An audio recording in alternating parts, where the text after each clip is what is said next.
qui est organisé dans le cadre du Forum des métiers et d'orientation des Vals du Dauphiné.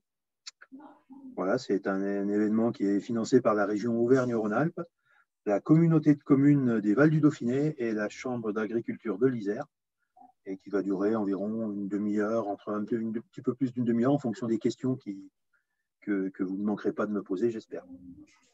Voilà, donc questions que vous pouvez poser par une messagerie instantanée. Alors, je pense qu'elle est à droite de votre écran. Et je vous répondrai. Alors, je vous répondrai peut-être en direct ou au cours de l'intervention, vous aurez votre réponse. Donc, je me présente. Je suis Gilles Fayard. Je suis directeur délégué aux formations du lycée Élie Cartan à la Tour du Pin. Lycée Élie Cartan, qui est lycée des métiers du textile technique et industriel. Donc, nous entrons tout à fait dans la problématique énoncée. Alors, dans un premier temps, qu'est-ce que le textile technique? Puisque je pense que si je demande à la majorité d'entre vous qu'est-ce qu'est le textile pour vous, vous allez me répondre les vêtements, vous allez me répondre tous ces types-là. Maintenant, la réalité industrielle de la région Rhône-Alpes, c'est quand même totalement autre chose. On n'est plus du tout sur ce secteur-là, ce secteur d'activité-là. Il y a encore quelques entreprises qui travaillent pour le luxe, notamment, pour Hermès, pour ces entreprises-là. Mais la grande majorité des entreprises a pris le virage du textile technique et donc produit des tissus qu'on retrouvera partout. Alors, quand je dis partout, je vais vous montrer un petit genre, je ne sais pas si vous le verrez bien à l'écran, mais voilà, une petite feuille dans laquelle on retrouve tous les secteurs dans lesquels on va trouver du textile dans la région Rhône-Alpes, qui va produire ce textile. Vous avez l'aéronautique, vous avez pour les éoliennes, vous avez bien entendu pour les sports, le parapente, les kayaks, le vélo, vous avez le médical, vous avez l'automobile, vous avez, bon, bien sûr, la mode, on en a parlé, mais vous avez également les équipements de sécurité et ne pas oublier donc dans la partie sport, vous avez aussi les stades et tout ça. Alors, tout ce que je vous ai montré maintenant est produit dans la région Rhône-Alpes et on pourrait même rajouter dans la région turipinoise, dans le secteur de la Tour du Pin et des alentours, on a une pépinière d'entreprises très, très dynamique et avec un fort potentiel d'embauche qui sont développés et qui sont leaders dans leur domaine. Alors, textile technique, eh bien, on va partir sur du tissage de carbone, du tissage de fibres de verre, sur des tissages donc, de matières synthétiques. Et on va en faire des composites, des matériaux à forte qualité mécanique, à forte qualité, à fort apport technologique. Et de la sorte, eh bien, on va réaliser tout un tas d'éléments. Alors, j'ai pris quelques exemples parce que j'ai quand même pris quelques exemples. Donc, on part d'un fil carbone tel que celui-ci. Vous voyez, je ne sais pas si vous le voyez bien. Enfin bon, on a donc un fil carbone. On va réaliser du tissu. Alors, le tissu n'a pas changé depuis la nuit des temps. La façon de faire le tissu, c'est quand même du tissage. On va croiser des fils. Donc, on va réaliser des nappes de carbone de la sorte. C'est valable aussi pour du pinard, c'est valable aussi pour de la fibre de verre. On va réaliser donc un certain nombre de nappes. Et puis, on va réaliser des polymères, donc des composites, pardon. Donc, on va mettre une nappe de tissu, on va mettre une nappe de polymère, on va mettre une autre nappe de tissu, etc., de manière à faire, selon l'épaisseur, commencer à avoir des choses qui seront semi-rigides, voire un petit peu plus rigides. Là, j'ai une petite règle en carbone, voilà, une petite règle en carbone qui est extrêmement légère et qui est extrêmement résistante. Alors, une règle. Alors, apparemment, on ne me voit plus. Je réactive ma vidéo. Voilà. La vidéo s'était désactivée. Donc, OK. La vidéo s'était désactivée. Donc, je disais, je vous montrais donc, la nappe de nappe de tissu en carbone, fait à partir des fils que je vous ai montrés tout à l'heure. Et puis ces différentes nappes, on va les coller les unes sur les autres de manière à réaliser une matière beaucoup plus rigide qui commence, vous voyez, c'est une feuille. Et on peut en réaliser, selon l'épaisseur, on peut réaliser des carlingues d'avion, on peut réaliser des coques de bateau, on peut réaliser des pales d'éoliennes, on peut réaliser différentes choses. On peut réaliser une selle de vélo. Voilà, s'il y a des cyclistes parmi vous, ben, voilà un exemple de composé en carbone qui est réalisé à partir du tissage. Donc tout ça, ça part d'une base de textile. Alors on a également des tas d'autres domaines, des tas d'autres domaines dans lesquels on peut des échantillons. Donc là, on a de la voile de parapente. On a des airbags. Les airbags, c'est des tissus techniques réaliser des airbags. Alors, tous les échantillons dont je vous parle actuellement sont des échantillons qui ont été réalisés dans des entreprises locales. Quand je dis locales, c'est en Rhône-Alpes et dans le secteur du Nord-Isère en particulier. J'en parlerai tout à l'heure de ces différentes entreprises, mais elles sont vraiment pas très très loin de chez vous. Je sais que nous, on a des élèves, notamment ici au lycée, qui sont peu mobiles.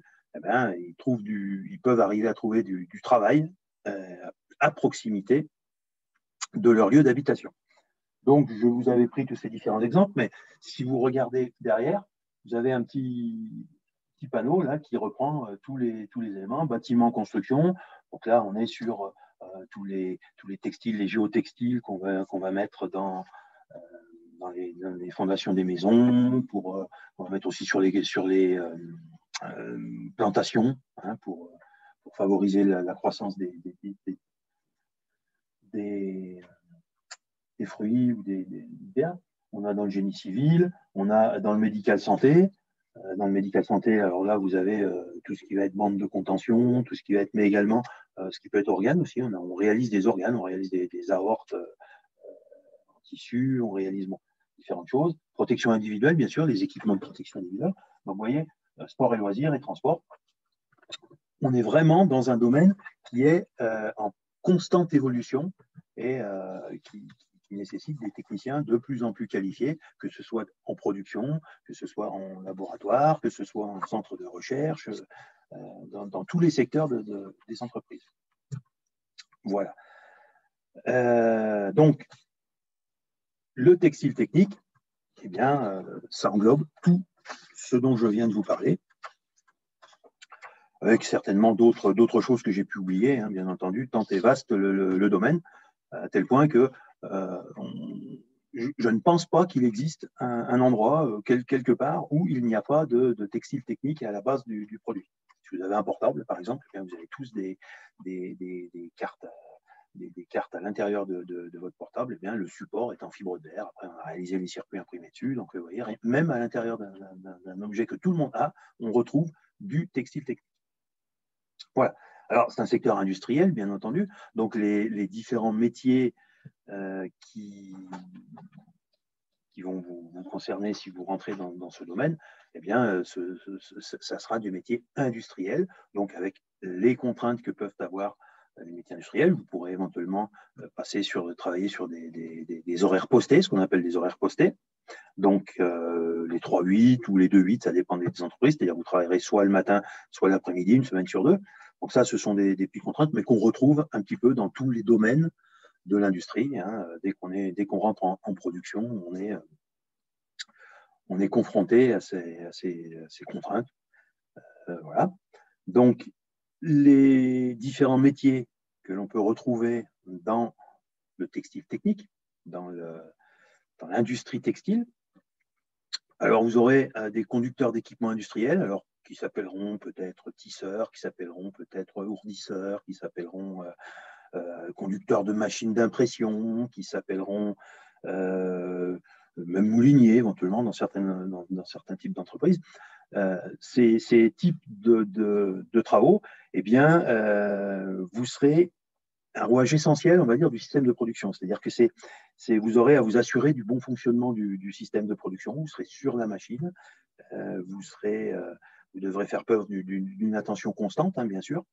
Vous aurez aussi une certaine réactivité, vous allez approvisionner votre poste, vous allez être le premier à voir si éventuellement il y a quelques défauts sur la production. Et bien sûr, tout cela, bien sûr, selon les règles de sécurité.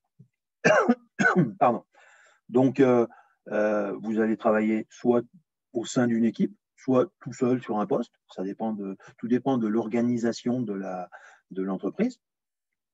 Vous allez travailler sur des machines. Alors, vous avez un exemple ici, pardon, de ce côté, vous avez un exemple ici d'une machine qui est au lycée, qui est un métier à tisser à jet d'air, c'est-à-dire qu'il utilise la technologie du jet d'air pour transporter le film de tram. Eh bien, vous allez passer sur ce type de métier-là, comme sur d'autres métiers à tisser, ou carrément sur d'autres machines. Vous allez pouvoir passer sur des lignes d'induction, sur des lignes de teinture. Vous voyez, c'est encore assez vaste, mais vous serez sur le poste. Et donc, vous serez la personne qui va le premier voir s'il se passe quelque chose. Donc, je vous le disais, vous serez certainement sur des horaires postés. Bon, une des particularités du secteur textile, c'est que c'est assez bruyant. Donc, vous avez des équipements un métier à tisser qui travaille. C'est quand même assez bruyant, qu'il soit mécanique ou pneumatique, enfin jet d'air, c'est assez bruyant. Donc, vous aurez bien sûr des équipements de protection. Vous aurez chaque personne a ses petits bouchons d'oreille pour pouvoir respecter les normes de bruit. Voilà. Et puis, voilà, le rythme de travail est quand même assez soutenu parce que les cadences sont assez élevées. Un métier à tisser qui débite quand même des vitesses importantes. Voilà. Donc, que dire de plus sur le métier de conducteur d'équipement industriel? Voilà, si vous avez des questions, bien entendu, si je vais trop vite ou si vous avez des questions un petit peu plus précises, n'hésitez pas à me faire un petit message. Là, je pourrai y répondre. Voilà, donc je viendrai par la suite sur les diplômes et les formations qui permettent d'accéder à ces métiers. Donc, autre métier que l'on retrouve par la suite, donc dans une entreprise, c'est le métier de mécanicien régleur, donc qui peut s'appeler également régleur sur machine textile, régleur d'équipement de production, ou pour la région, ici, un terme qui est assez utilisé, c'est le terme de gareur. Donc là, le gareur, eh bien le gareur, il va régler la machine, intervenir dès qu'il y a un petit problème de dérive sur la qualité, sur la production. C'est lui qui va venir intervenir sur le réglage de la machine et la maintenance, de la machine. Les petites réparations, lui, il va s'assurer que la machine est en état de produire 24 heures sur 24, pour le cas où elle devrait le faire, mais que la machine va produire sans s'arrêter, parce que tout retard dans la production, bien entendu, pénalise la fabrication. Donc là, il y a beaucoup de connaissances techniques sur à la fois la machine, sur le produit, sur la technologie utilisée, que ce soit mécanique, que ce soit pneumatique, il y a une forte connaissance. Et donc, le gareur, lui, va faire aussi la maintenance de la machine, tout ce qui va être entretien et maintenance, lors notamment des changements de production. Et voilà. Donc, une des particularités, c'est que le gareur, il est assez autonome sur son poste de travail, hein, dans son entreprise. Le gareur est autonome.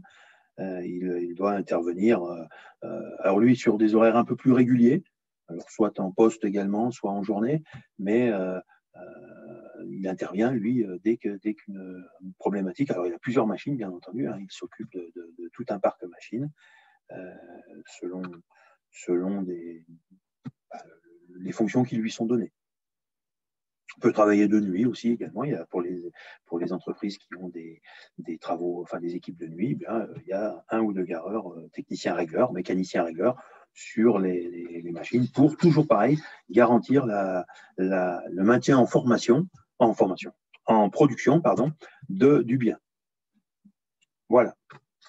Donc, il y a possibilité, au sein des entreprises, il y a quand même aussi possibilité d'évoluer. C'est des postes qui sont évolutifs, c'est-à-dire que un conducteur, un tisseur ou un bon tisseur, ou selon ses souhaits aussi, hein, la personne qui ne souhaite pas forcément évoluer, bon, bah, trouvera très facilement du travail dans son domaine. Après, si on souhaite évoluer, il y a des possibilités de passer de tisseur à gareur. Ça nécessite une certaine expérience ou une certaine formation qui est dispensée dans les différents organismes de formation dont je vous parlerai juste après.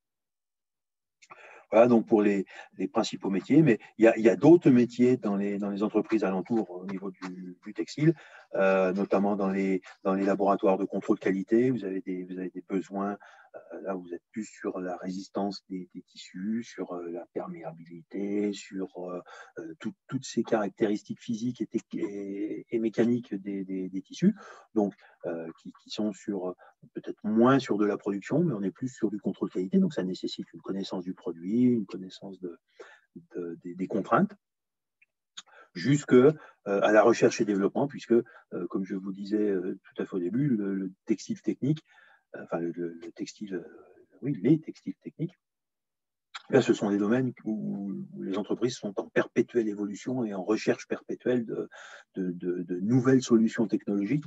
Donc, il y a beaucoup de recherche et développement également, de possibilités dans la recherche et le développement.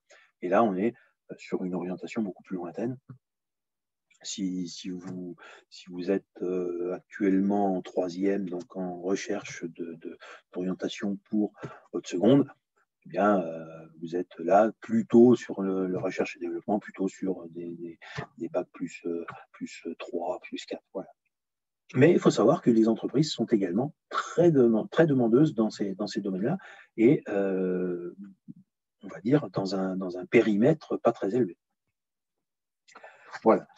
Donc, j'ai à peu près fait le tour des différents métiers, hein, enfin des principaux métiers.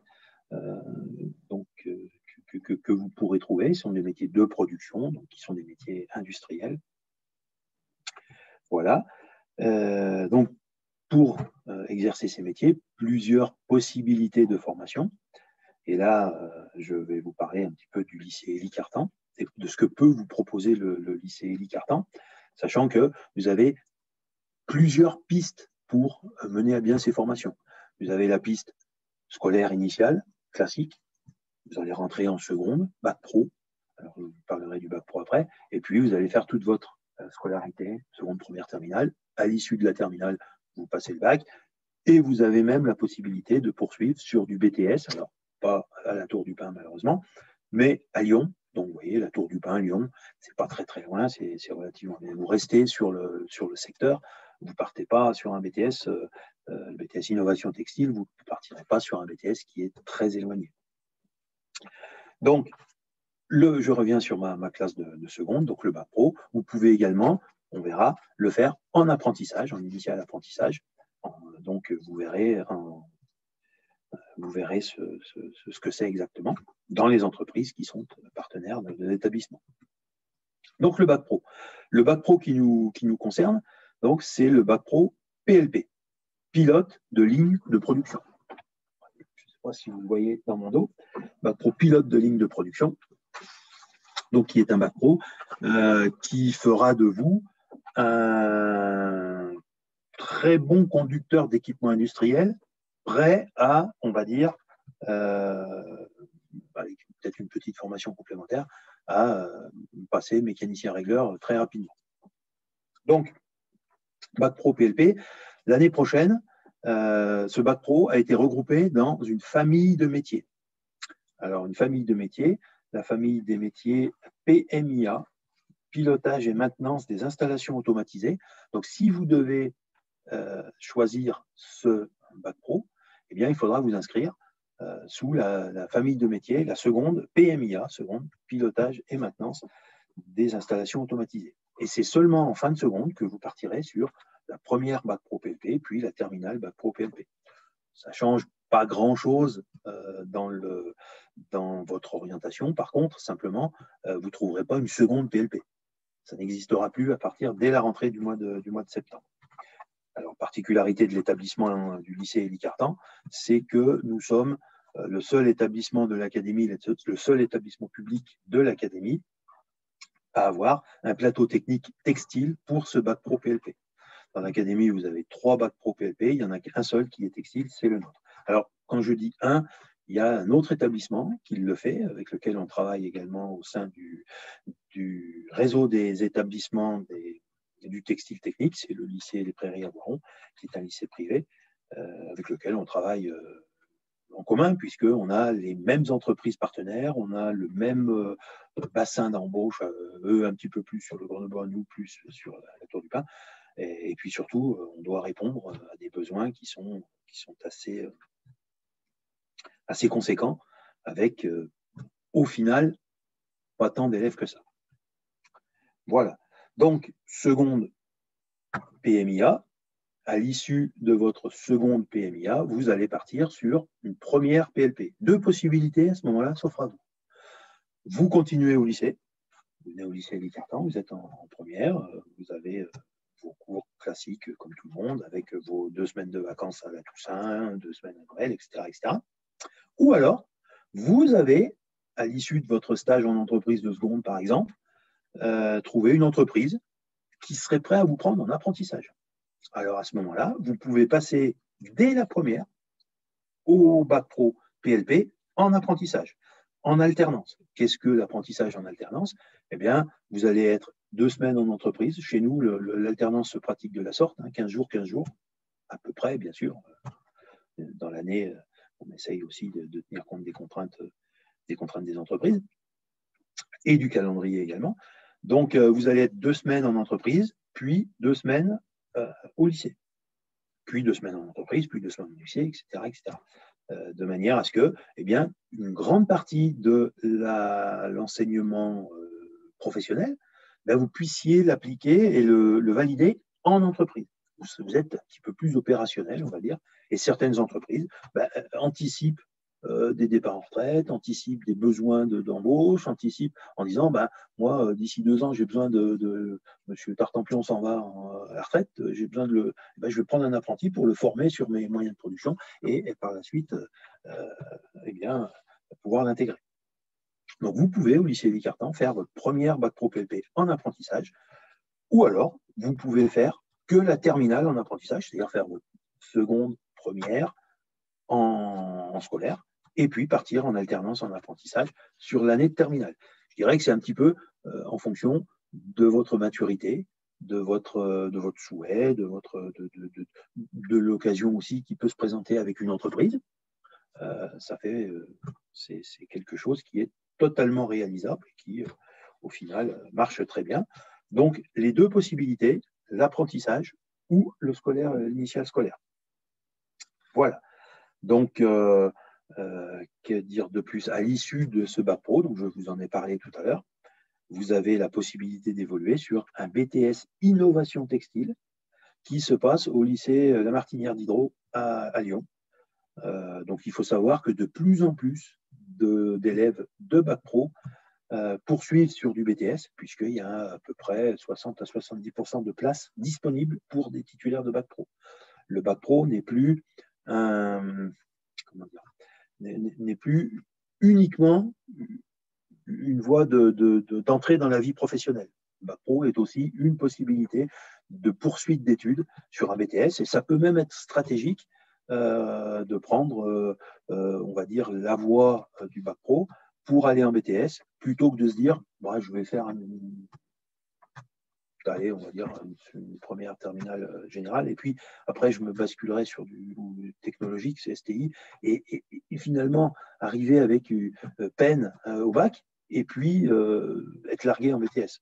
Vous voyez, ça c'est quelque chose qui peut être stratégique de se dire, si vous avez envie de poursuivre derrière, de se dire, bon, moi, je vais passer par le bac pro, puis partir en BTS. Après, je redis, on a une forte employabilité au niveau des entreprises. Je fais un petit peu abstraction de la situation actuelle liée aux contraintes sanitaires.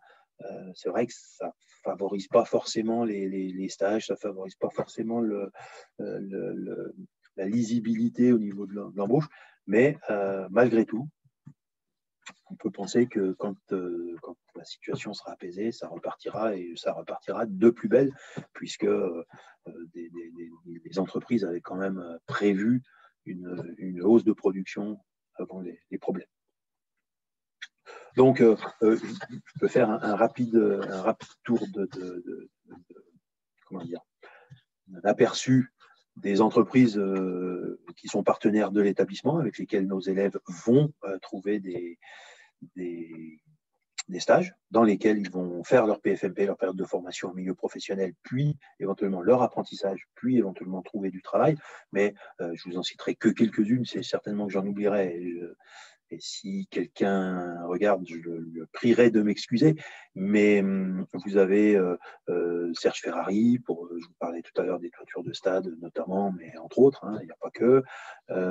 Vous avez donc Excel pour tout ce qui va être le tissage carbone, pour l'aéronautique. Vous avez Texinov, pour l'agro, les géotextiles, vous avez Excel, donc Excel, je l'ai dit, vous avez Porcher, vous avez Mermet, qui est pas très loin vers Athelin, vous avez Dixon, qui ne s'appelle plus Dixon d'ailleurs, mais Sinclair Textile. Donc, vous voyez, vous avez tout un tas d'entreprises qui sont vraiment autour de nous. Vous avez Vianney, vous avez encore et puis, dans le luxe, enfin, dans le tissu, dans le luxe, vous avez Sfat et Combia Doissin, vous avez Tissage Perrin Grand Lins, vous avez toutes ces entreprises qui sont au final dans un rayon d'une quinzaine de kilomètres à vol d'oiseau autour de la Tour du Pin et qui, eh bien, sont demandeuses et prennent nos élèves dès la sortie du bac pro, embauchent nos élèves directement. Donc, c'est quand même une filière. Les métiers dont je vous ai parlé tout à l'heure, la conducteur d'équipement industriel, donc tisseur, ourdisseur, régleur, etc., etc. C'est des postes qui sont demandés et avec une grosse employabilité. Voilà. Donc j'ai été un petit peu vite, je m'en excuse. Je regarde sur les discussions, je ne vois pas beaucoup de questions, donc n'hésitez pas. Si vous avez des questions, si j'ai pas été très clair sur certains points, sur je sais pas moi, sur les qualités requises, au niveau je pense aux qualités requises sur les métiers de conducteur d'équipement, il faut être minutieux, il faut être précis, il faut bien entendu être concentré sur ce qu'on fait, bien sûr. Il faut avoir aussi un certain contact parce que vous êtes peut-être seul sur votre pêche filmée, vous êtes au sein d'une équipe et donc s'il se passe quelque chose, il faut être capable d'expliquer, d'avoir quand même aussi une facilité de contact avec le gareur si vous êtes conducteur, tout ça. Donc effectivement, il faut pas être renfermé sur soi-même. Qu'est-ce qu'il faut encore comme autre qualité? Il n'y a pas. C'est un métier ce sont des métiers qui sont mixtes. Vous n'avez pas de contraintes particulières en termes de pénibilité qui font que ce soit plus masculin que féminin. Il y a tout autant d'ailleurs, nous au lycée, ici dans la section Bac Pro PLP, on a à peu près autant de garçons que de filles. Donc n'hésitez pas si ne voyez pas le côté industriel comme c'est un métier de garçon. Et puis voilà, c'est pas du tout le cas. Donc ça aussi c'est un plus. Voilà, donc que puis-je vous dire de plus? Je pense avoir balayé un petit peu l'ensemble de. Alors si, au niveau de l'établissement. Alors si vous êtes en troisième, alors ça s'adresse uniquement aux spectateurs entre guillemets qui sont en troisième. Si vous êtes en troisième, vous pouvez demander un mini-stage. Alors cette année, compte tenu des restrictions sanitaires, on avait prévu les mini-stages à 2 personnes maximum par plage pour éviter les brassages d'élèves venant d'autres établissements, enfin de secteurs un petit peu différents. Donc, les mini-stages se déroulent le lundi matin et le vendredi matin, de 9h à midi. Donc pour ça, il faut que vous fassiez une demande auprès du secrétariat de votre collège en disant je voudrais bien faire un mini-stage en bac pro PLP, donc en bac pro, donc PLP en seconde MPIA pour un bac pro PLP au lycée Élie-Cartan. Et donc le secrétariat de votre établissement nous demandera une convention que vous signerez et que vous ramènerez le jour de ce mini-stage. C'est intéressant parce que ça peut vous permettre ça vous permet notamment de discuter avec des élèves présents dans la filière, de voir un petit peu les professeurs vous présenteront les différents systèmes qu'on a dans le lycée. Et ça vous permettra bien sûr d'affiner votre choix, de vous dire ah bah oui tiens ça a l'air intéressant, c'est intéressant d'ailleurs, c'est pas ça a l'air, et de vous dire oui ben voilà j'ai envie d'aller là-dessus, et donc ça vous permettra aussi ça peut vous permettre aussi de dire bah finalement bon c'est pas ce que je pensais, voilà. N'hésitez pas à faire une demande de mini-stage. Normalement l'établissement sera réouvert le 3 mai. Pour les élèves pour le lycée. Hein. Donc vous, élèves de collège, vous risquez de rentrer avant, mais vous pourrez faire vos mini-stages qu'après le 3 mai. N'hésitez pas à faire la demande. Ça vous permettra d'avoir un ordre d'idée déjà de comment marche un métier à tisser. Je pense que peu de personnes ont vu fonctionner un métier à tisser. Donc ça vous permettra d'affiner un petit peu votre choix d'orientation. Voilà. Donc, avez-vous des questions?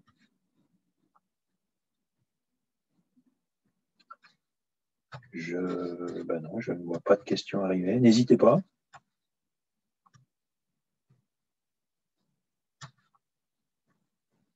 J'ai plus trop d'exemples à vous fournir autres que ceux dont je vous ai parlé. Voilà, la formation, donc Bac Pro, se déroule, vous avez en initial, vous avez 22 semaines de stage en entreprise à faire.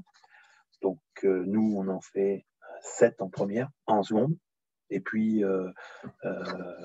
6 en terminale et 9 en première, pour arriver à 22 semaines.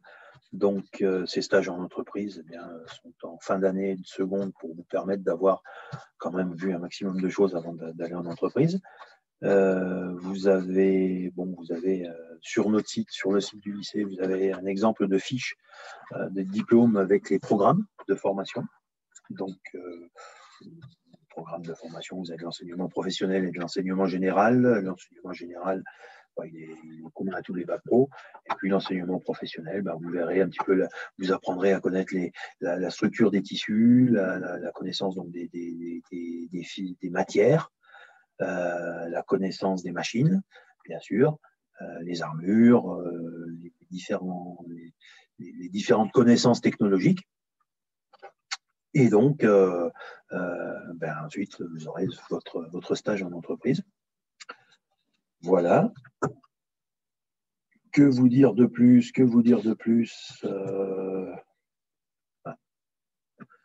Je ne vois pas de message. Bon. Voilà,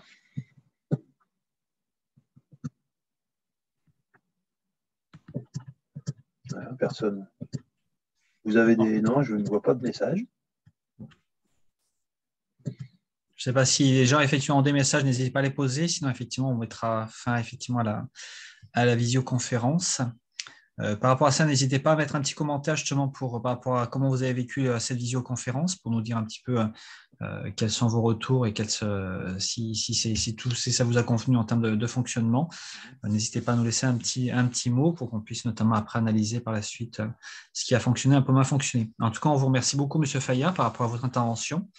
Donc, on vous rappelle effectivement que c'est des visioconférences qui sont menées dans le cadre du Forum des Vals du Dauphiné, qui est un forum cette année virtuel et qui est financé notamment par la Chambre de culture, par la région Rhône-Alpes et qui est financé aussi par la communauté de communes des Vallons de la Tour, que l'on remercie activement. Voilà. Et écoutez, je vous remercie d'avoir